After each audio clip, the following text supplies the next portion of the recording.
Welcome, everybody, to WagerTalk Today. I'm Lawrence Presman. We got a football game going tonight. It's in Dallas, Houston, playing the Cowboys. Ross Benjamin will take that game apart. Carmine, Bianco has a couple of prop bets for us.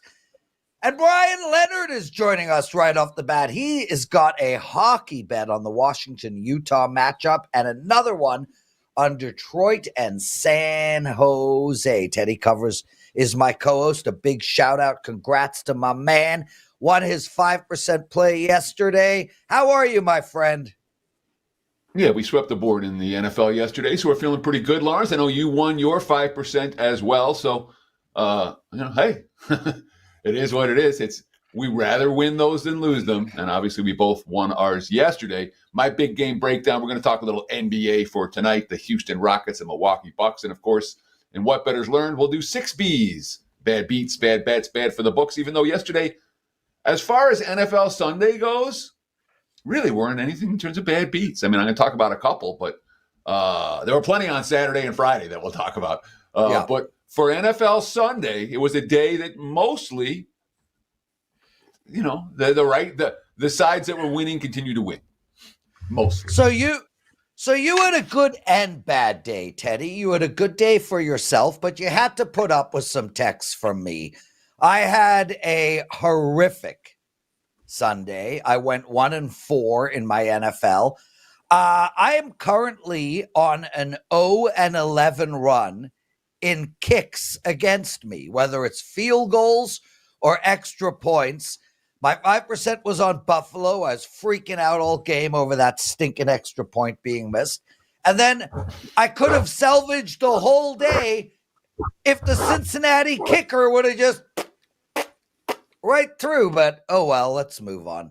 It happens. I am humbly sorry to all my clients for not only a horrible Sunday, but a horrible Thursday and Friday as well. And I really am gutted.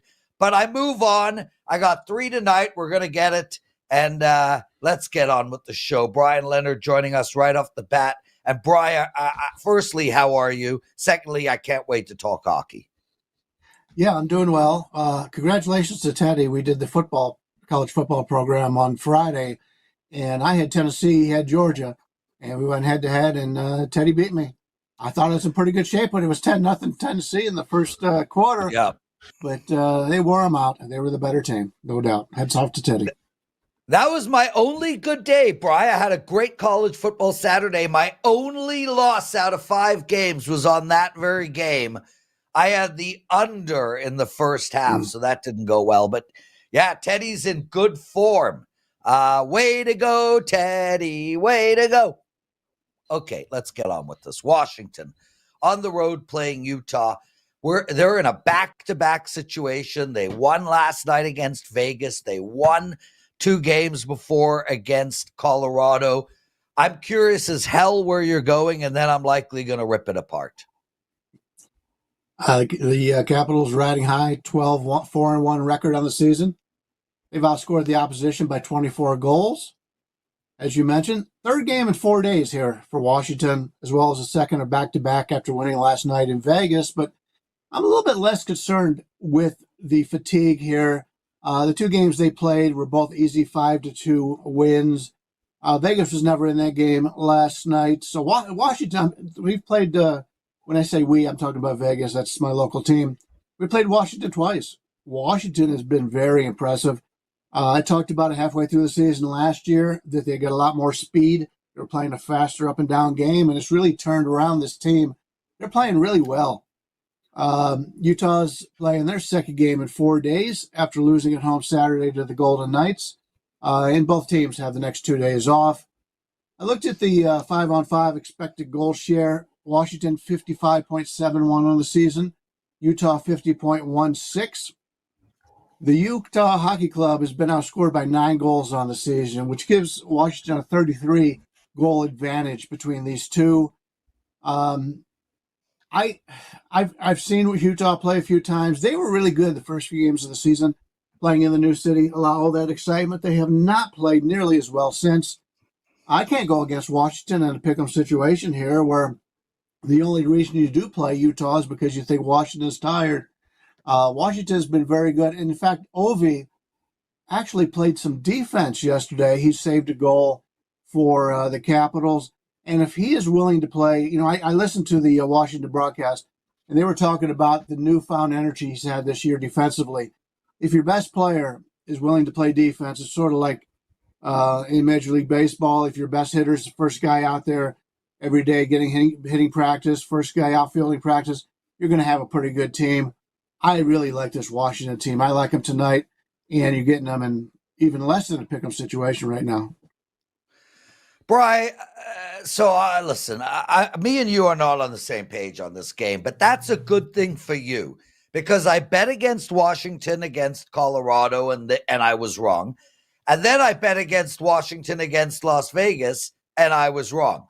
So full disclosure, I don't have a good read on this Washington Capitals team, but I want to talk conceptually with you about this play because it's also important, for our listeners and our viewers to sort of hear how we handicap games, what we define as important or not important, et cetera, et cetera. So let me sort of give you the reasons why I don't like Washington here, and please fill me in. So you said last night that the game against Las Vegas was an easy win for Washington. Washington was outshot almost 2-1. Las Vegas had 42 shots to Washington's 25. After the first period, Washington basically got like 5 shots on goal for the rest of the game. Las Vegas missed empty netters. They hit some goal posts along the way. Ovi stopped and opened an empty net opportunity.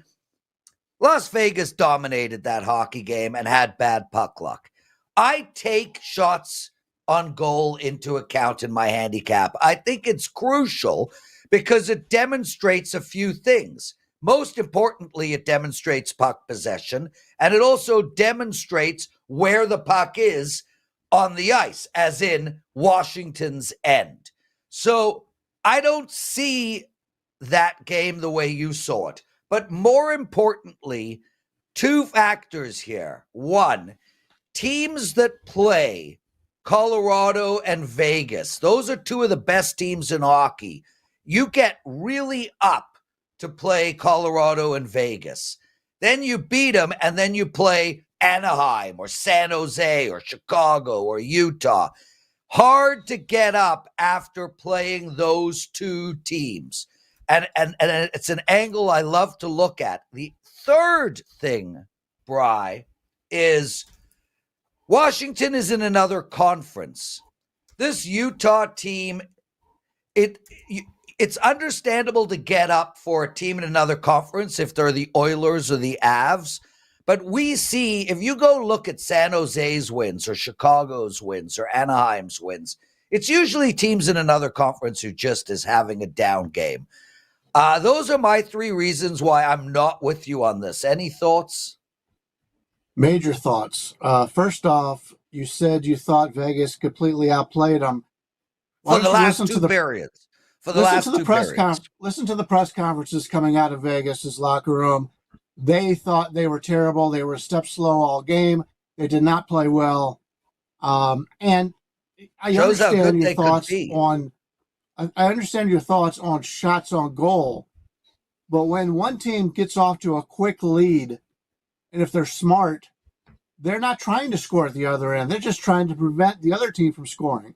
We saw how many years did the New York Islanders do that? They had such a great defense. They just take the lead and take the, like I always say, take the air out. You can't take an air out of a puck, but you take the air out of it. And that's what happened. So you need to understand how the goals were scored, when the goals were scored, and at that point, see what the team is going to do. And that's exactly what happened. They took an early lead in that game. They took the air out of the puck, and that's why Vegas had so many shots on goal. Are we done with that? That was a heck of a follow-up, Lawrence. Was that 4 minutes, 5 minutes? Well done. No. We're on Hard Out today. Let's talk about the Red Wings and the Sharks. Look at the WagerTalk live odds screen right now. I'm seeing the guys from Hockey Town minus 140 up to minus 150 as the current price range for Detroit. Total in this game sitting at 6. Red Wings and the Sharks. How do you break it down? Bryan Leonard.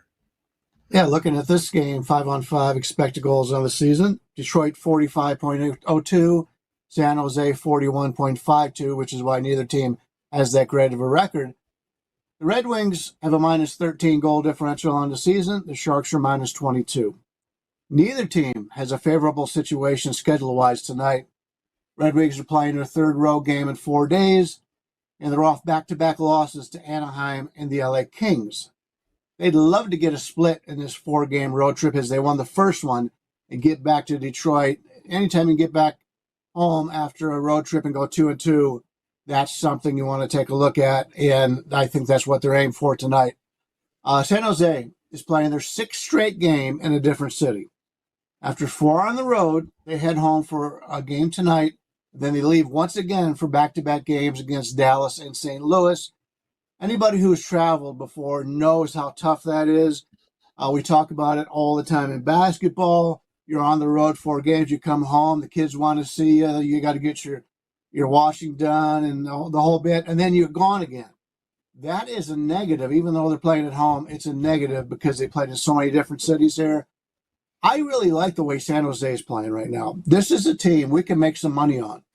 I've been playing on plus the 1.5 goals, been playing on them lately. They're playing a lot better hockey than they were earlier in the season. So I like the San Jose Sharks, but I hate this situation for them. Give me Detroit. Money's come in on San Jose. Now the value is on Detroit here. Bryan Leonard, everyone. Outstanding stuff, Bryan. You've always been incredible in betting NHL. What do you have to promote? These are my 2 plays I've got to sell today, so you can save yourself a couple of $25 bills. They don't have $25 bills, but anyway, you can get those right now for free here, so you don't got to pay for them. But I do want to let you know I love playing college football coming up on Saturday. It's only our 4th college football 5% of the season. Nice. Got that up right now, and you can pick that up now because I think the line is going to move a little bit on that one. So grab that play now. The big 5% in college football.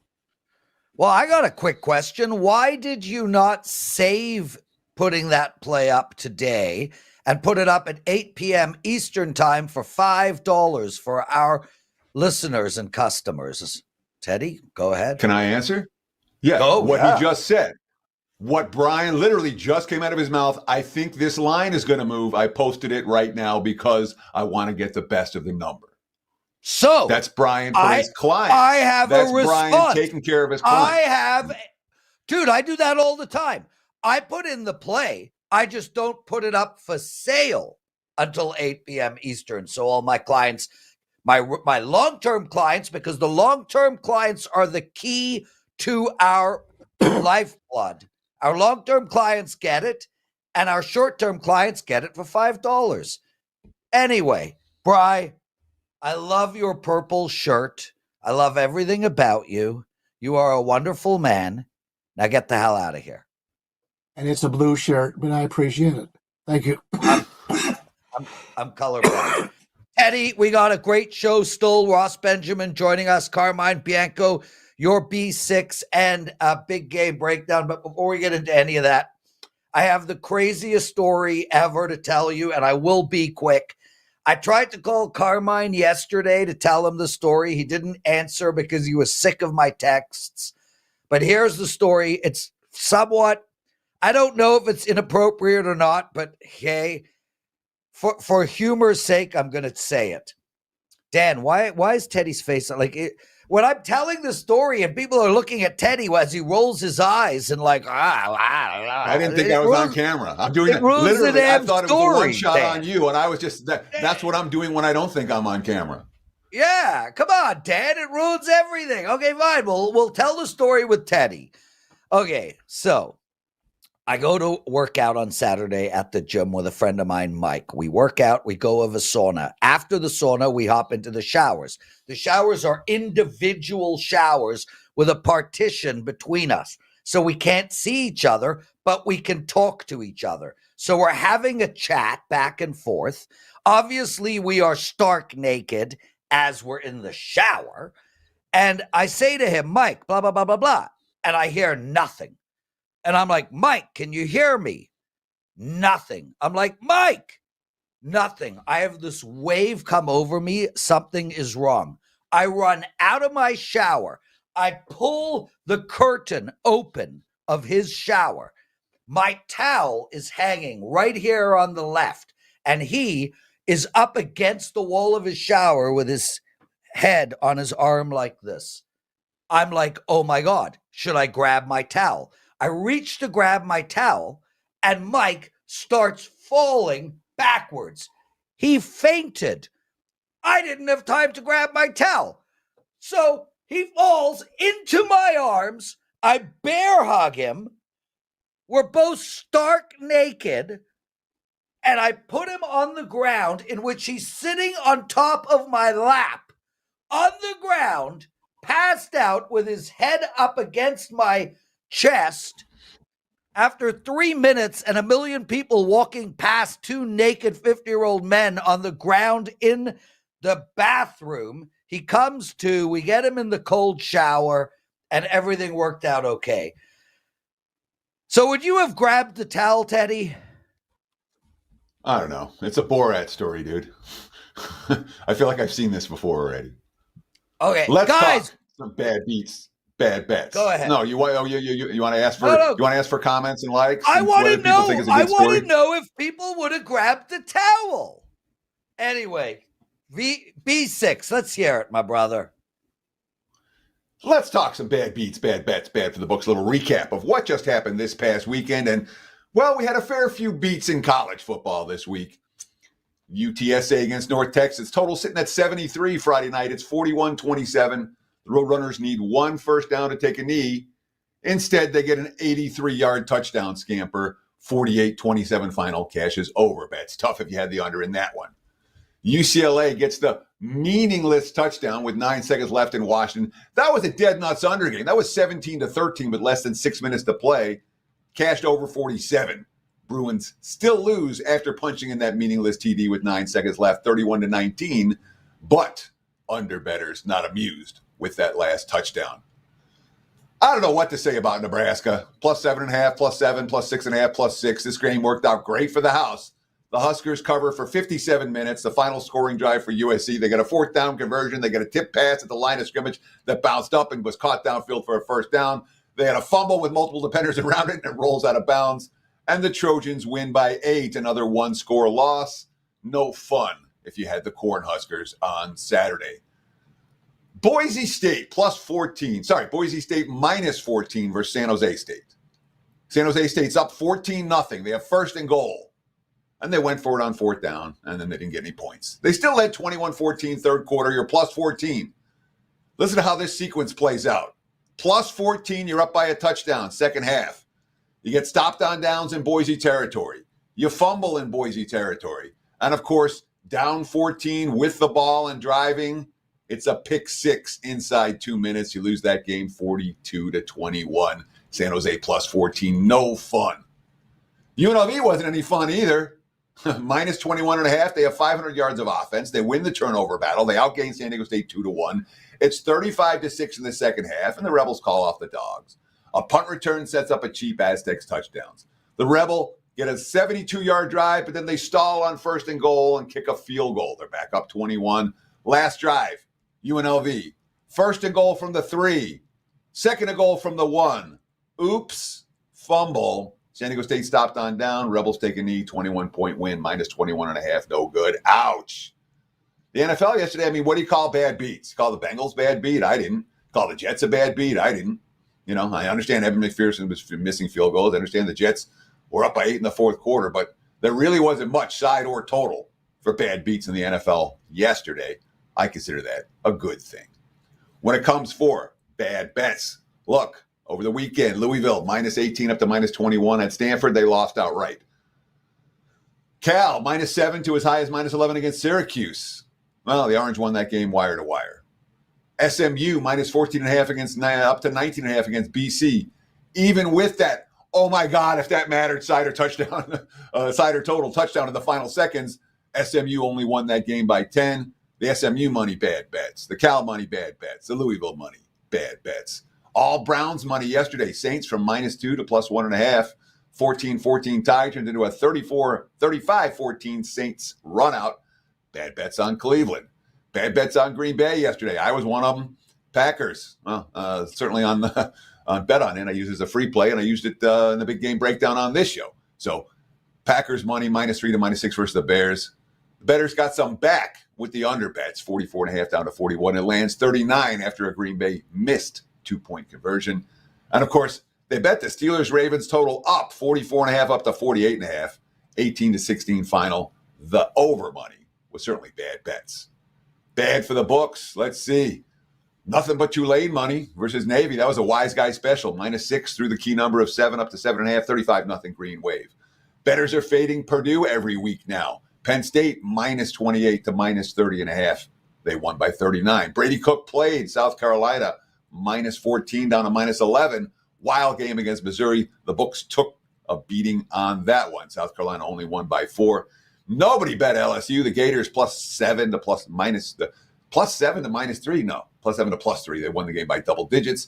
And all that Kansas money came in against BYU. That was another bad result for the books. Of course, in the NFL, nobody bet the Raiders. Dolphins -7 to -8. They won by 15. Nobody bet the Jaguars. -10, -10.5 up to -14. And on every parlay card was Detroit. The Lions won by 46. That was bad for the house. Everybody bet the Broncos. +1, +2 at the open, -2 at the close. Denver won that game by 32. And lots of Bills money yesterday. Every wise guy bet Buffalo, and Buffalo got the money. All those results, bad for the house.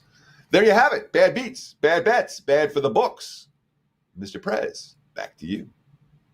Love that segment, Teddy, and I agree with you. No bad beat stood out to me either. And, as a guy who was sitting with the Bengals, I didn't consider it a bad beat.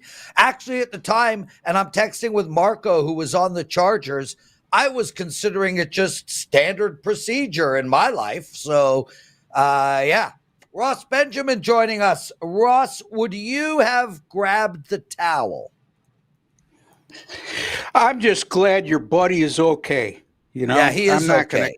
That's the main part of the equation there. As far as me grabbing the towel or not grabbing the towel, who knows? I don't know. I don't know what to tell you, Press. I know you did the right thing. You did the right thing. I did. And and I was shook up over it. Sincerely shook up. But one of our listeners, Justin P., reminded me that story reminded him of Carmine's Viagra story. If either of you have not heard Carmine's Viagra story, it sits on the Mount Rushmore of stories. I'm sure, Teddy, that Ross has some Viagra stories as well. But we're going to move on right now. Ross Benjamin! We got these an old NFL jokes these old jokes are getting old, with no pun intended. Anyway, Saturday I hit my 5% best bet on Georgia over Tennessee. 2-in-1 day. I lose the one game with Notre Dame -21.5. Talking about a bad beat, Teddy, backdoor cover with a touchdown by Virginia with 38 seconds ago, and they win the game 35-14. Prior to that, they missed a 38-yard field goal with 2 minutes to go. Notre Dame, I mean. So it was 2-in-1. Anyway, go ahead, Prez. Sorry. No, I was just going to say I know about missed field goals and extra points. I'm on an 0-11 run in them.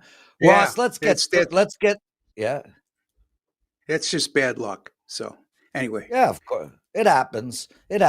I have good luck in life. Ross, the Texans, the Cowboys. I am passing. I got nothing. So you tell me how to bet this game. I broke this down over and over and over again. And, Dallas is getting, Houston's getting pounded, as I think we all expected, based on how Dallas has played this year, especially recently and especially at home and especially with a backup quarterback. But I just don't trust Houston of late either. So I looked at the first half of this game, and Houston's a 4-point favorite in the first half. The Texans, and again, I'm going to get into some trends here, Prez, and they're not coincidental. Houston's just a plain and simple fast starting team. 9-1 against the spread in the first half this year, 6-0 against the spread in the first half in their last 6 games, outscoring their opponents in the first half by 9.4 points per game. But why wouldn't I take Houston for the game, you might ask? Well, I'm glad you did ask. The last 4 games, Houston has been outscored in the second half, 60-15. They've only accounted for 5 field goals and 0 touchdowns in the last 4 games in second half action, getting outscored by a combined 45 points. So we have a fast starting team in Houston, and we also have a team in Houston that's faded badly in the second half of games of late. Dallas has just been brutal at home this season. They're 0-4 straight up in ATS. They're 0-4 against the spread in the first half of home games this year, and getting outscored in the first half in all 4 of those home games by an average of 9.5 points per contest. Real simple here. We have a fast starting team that I don't trust based on their second half performances over the last 4 games to use them as a full game pick. And a team in Dallas that's, they're terrible in every aspect, but especially so, they've been outscored by almost 10 points a game at home in the first half. So I'm going to take Houston here as a first half wager, -4 over the Dallas Cowboys. I want to ask you, Ross, how predictive, when you talk about the last 4 games, the Texans have had rough first halves, and they have, or rough second halves, I should say, they have repeatedly. How predictive is that, do you think, moving forward? Do you think that when a team has a handful of rough second halves, that's a giant red flag we're going to stay away from? Or when a team has a bunch of rough second halves, it's the kind of thing that maybe they're talking about and working about, and maybe they straighten it out? So I want to ask how predictive you think it is. Yeah, I mean, that's a great question, Teddy. And you know what? I think I can answer that much better after I see their second half tonight. Because if they get outscored in the second half tonight against a brutal team in Dallas right now, playing with a backup quarterback, I would say that's a huge concern. So to answer your question truthfully, I don't mean to dodge it, Teddy, but it's certainly something that's concerning right now. But I can answer that more emphatically after I see what they do in the second half tonight against Dallas. Ross Benjamin joining us, everyone. Ross, no more old jokes from this old guy, okay? Nah, I love you, buddy. Don't worry. Of course, brother. Ross, the Pistons take the under. The or the over. The Pistons -4. You have found a reason to bet on this shit team? Yeah, I mean, I don't know how shit a team they are right now, Perez. I mean, they started the year 1-5, and they've won 6 of their last 9 games. So both of these teams played yesterday. Both teams will be playing their 3rd game in 4 days. So in terms of rest, both are going to be tired going into tonight. So that's a wash. And these teams are headed down opposite paths. I just told you what the Detroit Pistons have done of late. 6 out of their last 9 they've won. On the other hand, the Chicago Bulls, they've lost 7 of their last 9. And here's the more concerning part with the Bulls of late. They played matador defense, to say the least, over their last 3 games, Teddy, allowing 137 points per game, and opponents have shot 53% from the field against them. On top of the 6-3 run Detroit is on, they've won 3 of their last 4 at home, and their only loss came by 2 against a red-hot Houston Rockets team. So I'm going to take the Pistons here, lay the 4. I mean, you always have to wake up and make sure that you're not dreaming when you look at the NBA board and see the Pistons as a favorite based on the last couple seasons, right? But this is the 3rd time they're a favorite this season. They covered their last one. They're going to cover tonight. Detroit Pistons -4 over the Chicago Bulls. So Chicago certainly hasn't played good basketball, but yesterday's loss might have been the worst of the bunch. That was, you talked about matador defense, the quotes from Chicago after the game were not amused. Kobe White. This was an embarrassment. This was a disservice to the fans and a disservice to a historic organization. The fans don't deserve that. Do you worry at all that tonight's the night the Bulls step up and actually do something? I mean, they've been a decent point spread team as an underdog. Well, the bottom line is that game was played at home last night, and that prompted those comments, certainly, because that happened on their home floor. I believe the final was 143-107. And also, Teddy, look at they've allowed 140 points or more in 2 of their last 3 games. So if Pride was going to step up, you would think it would have stepped up already. They're a horrible defensive team. Now, Detroit's not a good offensive team by any stretch of the imagination when you look at their shooting splits. But by the same token, I just look at the team that's on the right path against a team that's going in the opposite direction right now. And I think that Detroit is they can make Detroit look like a very good offensive team tonight, in my estimation. And the Pistons, when you stop and consider, Teddy, this is a team that struggled mightily last year, the worst team in the NBA by far. Okay, long losing streak. I think it was a record-setting losing streak they had, at least franchise-wise. And here they are sitting at 7-8 and winners of 6 of their last 9, playing on their home floor, coming off back-to-back road wins. So I just think the momentum is with the Detroit Pistons tonight, Teddy. Although, sure, that's if you think that Chicago would bounce back, you would think against a team like the Pistons, which is a winnable game, they would. I got to see something better from the Chicago Bulls defensively before I'm willing to back them, even as an underdog. Ross Benjamin joining us. Yeah, I think it's the Raptors' turn to be the most horrific team in basketball. Ross, what do you got to promote, my brother? So the Monday Night Football play that I just gave you guys, that's going to be my premium pick tonight on the game, the first half. With Houston -4. So don't purchase that if you're watching this. It's just an extra kick in for me being on the show. And because I've struggled in the NFL over the recent weeks, but that hasn't been the case in college football. 2-1 on Saturday. I'm down to 123-84, 59% up over $9,300 since December 2nd of 2022, yet I never get asked to be on a college football show on WagerTalk TV. I don't know why. College football this year, 39-26, 60% and up 2,500 units. That's good for number 2. That prior streak is number 1. But what do I know in college football? And the NBA. What? What's that? Ross. You're is this a pity party right now? Like, I will get you on the college football show. I am marketing myself. Okay, I'm marketing myself. Yeah, and it's a very competitive site, so I have to market myself. All right. College basketball totals 89-55 run, up $9,200. NBA sides 116-76. That's 60% since April of 23, up over $10,000. NBA college basketball combined 84-54. 4% plays in football. How about 48-23 run since 2022? Nice. And it included a 4% play on the Buffalo Bills yesterday over the Kansas City Chiefs. So until the next time, thank you, Prez. I appreciate you having me on. And Teddy, you have a great week as well, my friend. Thanks, Ross Benjamin, everyone. Ross, I'm going to get you on that college football show, I promise. Thanks for joining us, my brother.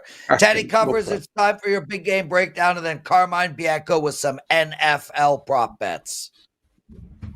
Big game breakdown. Let's go to the association for Monday night and talk about the Milwaukee Bucks and the Houston Rockets. Right now, looking at the free WagerTalk Live odds screen. -3 / -3.5 for Milwaukee. I'd say more 3.5s than 3. That is a split line. If you want the Bucks, lay 3. If you want the Rockets, take 3.5. Both widely available. Total in this game sitting 224 right now. Let me be very clear. The Milwaukee Bucks are 4-9 straight up. In the East, the weaker of the two conferences, if the playoffs started today, the Bucks would not be in the play-in game. They won at Philly on opening night. Since then, they've been favored 8 times. They've covered twice. 5 straight up losses as favorites. And bigger favorites, -4, -6.5, -8.5, -9, all straight up losses. They're number 18 in offensive efficiency, number 17 in defensive efficiency, and number 24 in rebound rate. Giannis is still a superstar. The next 3 best players on the team, you have a really old-looking Damian Lillard. You have a bench player in Bobby Portis, and you have I'm starting to look old too, Brook Lopez at center. This is not an elite team. The bench has been outplayed all year, and it's not like you need me to tell you how consistently underachieving Doc Rivers coach teams have been. Remember, the Bucks went 17-19 down the stretch last year. They're 4-9 this year. They ain't no good. And the markets don't seem to be paying attention to the actual product, not the expectation. And meanwhile, here's Giannis's quote. I think the last 5 or 6 games we've been playing good basketball. Guys are competing. I just love to see it. The last 6 games, they do have 3 wins. They beat Utah, Toronto, and Detroit in overtime. Houston, the season high point total yesterday, season best margin of victory in the win over Chicago, which is what you want when you're playing the first of back-to-backs. All 5 starters, less than 29 minutes in that ball game. They've won 5 straight. They've won 7 of their last 8. Fred VanVleet, we're just finding our rhythm. We got off to a shaky start, but we're finding our flow. And right now, we've got it in a good place. We got to stay locked in and focused. Worth noting, I talked about Milwaukee's crappy stats. Houston, number 1 in the NBA in rebound rate, number 3 in defensive efficiency, number 17 in offensive efficiency. They're better in all 3 categories than Milwaukee, and they're catching points. Well, not in my world, they're not. Give me the Houston Rockets plus the 3.5 in Milwaukee on Monday night. Appreciate the likes, appreciate the follows, appreciate the comments very, very much. Best of luck with all your plays on Monday night. Back to you, Mr. Prez. Guys, if you like what you're hearing, please take a second out of your day and hit that like button. Teddy, I've got 2 NHL bets, 1 NBA and 1 college basketball tonight. Even though I had a horrible 4-day stretch, I am doing really well in hoops like always. NHL, I'm doing fine in. I just had a couple of bad days. Are you in play tonight on the Dallas-Houston game? Oh, God, no. I have no idea what to do with that game. I really don't. So it's a pass for me for Monday Night Football. I have 2 NBA bets for tonight. You just got one of them for watching the show for free. Nice. Carmine Bianco joining us. Carm, how are you, dude? Sorry about blowing your phone up with my misery yesterday. It was frustrating to say the least. I know Teddy and Mark will go through it. Not I like think you. I yelled at You you go and through it Andrew. worse. Yeah, it's like Teddy. It's like 50 messages in a row of him just low as me. It's just everything happens against me. You know what I mean? And these messages are coming while I'm watching the Cincinnati game, which is my 5% play, which did not win. You know what I mean? And no, it wasn't a bad beat. They were getting beaten badly, came back in the second half, had a chance to win on a couple of occasions or go ahead, but didn't. It is football. So it was a bad day as far as that goes overall. Friday, I was the hammer. Saturday, I was the hammer. Sunday, I was the nail. So sometimes you're the hammer, sometimes you're the nail. You have to take it in stride and continue to try and beat the hammer each and every day. Okay, so I got to hide my phone because clearly Carmine was hating on me yesterday. He didn't call me back after I called him either. Carm, let's get into some prop bets. Nico Collins and Joe Mixon. Why don't you give them both to us? Yeah, I'm like Teddy on this one. I think this one, given the line the books have out and it hasn't really moved, I don't have a play tonight on the side or total. I'm going to play a couple props, and these are going to be ones I load for clients after the show. I'm going to take the Nico Collins. This is the receiving prop over 72.5 yards. This is the first week in which he carries no designation going into the game, so he's practiced. He should be ready to go. And in the 5 games that he played this season, he went over this number in each game. When he's in there, the Texans' pass game is so much better. 272 yards passing average when he's in there, 165 when he's not in there. 78 or more yards in every single game that he's played in this year, 113.4 average. And the Cowboys are sort of mid-pack. They allow 210 yards passing. I think that's 15th, but 223 at home. So I like this Nico Collins one. I'm on props for Texans players tonight because I think the Texans win this one, but I don't want to lay the number either. So that's where I'm going here. Now, if you're wondering why the Nico Collins one is at 72.5, given the fact that he's gone over the 5, going over the total in all of 5, it could be coverage. He's going to be double teamed. It could be limited snaps. I don't think that's going to happen. It could be that if they get out to a big lead, they turn to the running game. Those are ones that factor into it, but it's been like that in the first 5 games, and he still got over the total. The second one, Prez, I'm going to go with is the Joe Mixon one, and that sort of correlates back to what I'm looking at here. Over 86.5 rushing yards. He's gone over this number in 5 of 7 games thus far this season. Cowboys rush defense. They're much maligned defense, and the rush especially, 31st in the NFL in rush defense at 152.1 rushing yards allowed per game. 170 in the last 3 games. This defense is really struggling right now. I'm going to take the Joe Mixon over 86.5 yards. I say he gets this number. So I want to ask you about the Texans' offensive line, which is a little bit banged up and really hasn't played, because both of these props, to me, rely on Houston being able to open up holes for their running backs and be able to protect C.J. Stroud, which has been a consistent problem for them in recent weeks. Dallas does have Micah Parsons available. I'd be interested to see the Cowboys splits with Micah Parsons in and out of the lineup. They've been much worse without him than with him. How concerned are you about Houston's ability to actually protect Stroud and open holes for Mixon, given that Micah Parsons is in the lineup for Dallas? I get it. I'm pretty sure that the Texans will have the correct coverage, Teddy, on that offensive line, and I get it. Anytime you're missing anyone on the O line, it's always going to be a factor. But this is just one right now, and I think this is why the number probably hasn't gone past that 7. And I think if it went past that 7, you probably get a little bit of sharp money buying back on the Cowboys at home, where they're 0-4 this season after having gone 16-0 the last couple seasons. I don't think that I think Stroud's having a very good season. I think it's enough for me, even with a banged up offensive line, that quick release, he gets that ball out. He now has 2 receivers. We obviously know Stephon Diggs is injured. It is a good time for Tank Dell as well, too, having someone back. Tank Dell's taken the brunt of the double coverages. So he's got 2 receivers. He'll get it away quick enough here.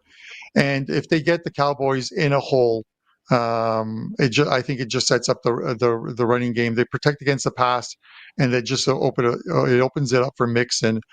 I'm not as concerned as you might be with it, but it's worked for me thus far this season in props. I'm having a fantastic year, and I'm going to continue to plug away at them. We've got less than 2 minutes till our hard out. You still have to promote yourself. But first, talk about the Boston-Columbus NHL matchup, and then promote yourself when you're through. Give us a little bit of analysis on Boston-Columbus, and tell us what's going on for Carmine Bianco and his clients on Monday night.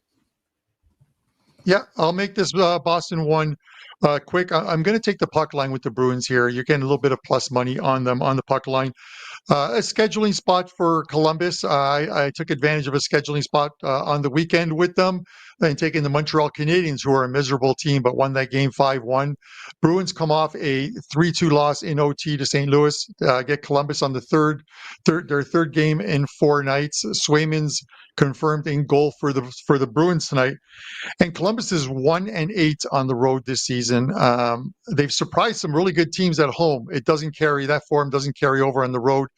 8 losses on the road in 9 games, 5 of those by multiple goals. I'm going to take the Bruins, who normally don't win games by multiple goals, to take advantage of a tired Columbus team and win by a goal and a half or more, or 2 goals or more. NHL November, fantastic start to November in NHL, plus 31.05 units, which is number one at WagerTalk for November in NHL. And Nations League Soccer, there's a two-pack up for this afternoon. Nations League tournament, 9-0 with sides and totals since Thursday. And I got a couple plays up. They go at 245 today, 2 NHL plays up. And you can use promo code week69 to get 7-day all access package for $69. Carmine Bianco locked and loaded for Monday night in multiple sports, or Monday evening and Monday night in multiple sports. And that's going to wrap it for the Monday edition of Wager Talk Today. Drew Martin and myself will be doing the NFL opening line report 15 minutes from now right here on the Wager Talk YouTube channel.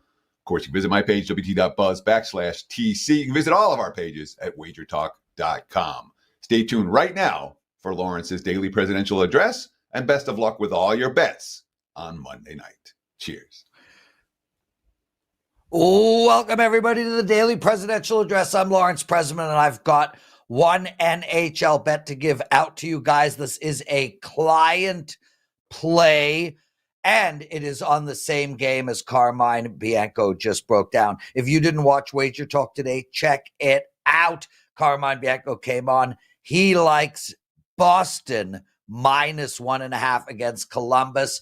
And I'm going to look at this game from a regulation perspective.